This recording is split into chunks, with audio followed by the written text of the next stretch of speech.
torbaffaa Liireedmaandii fi Shidiraa Chilaal.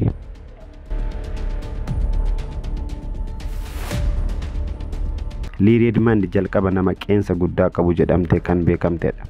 Qeensa ishee kan guddisuu eegalte bara 1978 akka lakkoofsa Awurooppaatti yoo ta'u, bara 2008tti giddu galeessaan hanga inchii 35tti guddisuu dandeesseetti. Jechuunis seentimeetira 88 jechuudha. Tuma kanaan jirtu bara 2009tti balaan addaa waan ishee irra ga'eef qeensota ishee beekamtii kennanii fi kana dhabuu dandeesseetti.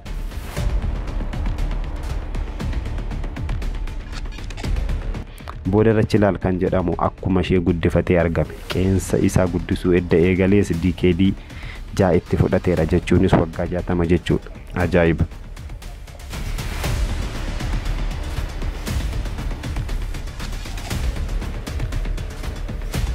Ja'affaa Shikuuping. Alattuu Chaayinaa kan taate Shikuuping yeroo umurii ishee 13 ta'u rifeensa ishee akka hin murre waadaa ofiif seente. Bara 2004 World Guinness Book irratti illee sadarkaa qaba.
Kana malees akka addunyaatti faana yookaan quba guddaa qabaachuu isaatiin beekama. Kophee kan keewwatu lakkoofsa 29.5 akka warra achitti. Sadaffaa Robert Pershing Wadlow. Robert nama harka guddaa fi hojjaa dheeraan rikeerdii qabatee ture hanga du'utti jechuudha. Kan boqote yeroo umuriin isaa 22 bara 1940tti.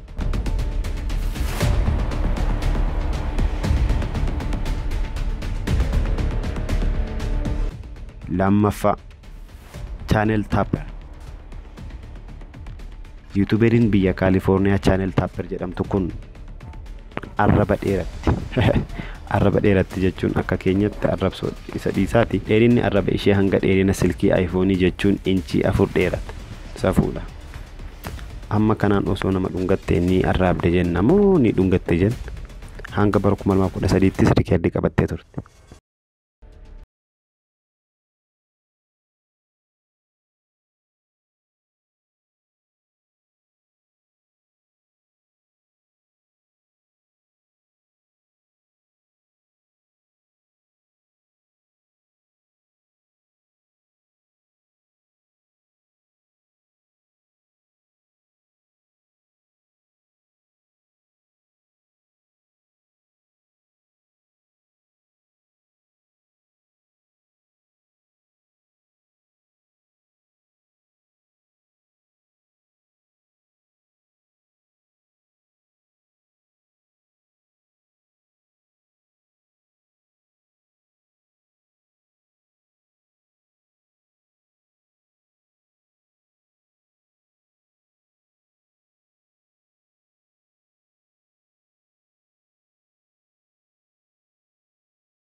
jarana hanga kana edda ilaaltanii har'aaf isin ga'a. Like share subscribe godhaa ba'a.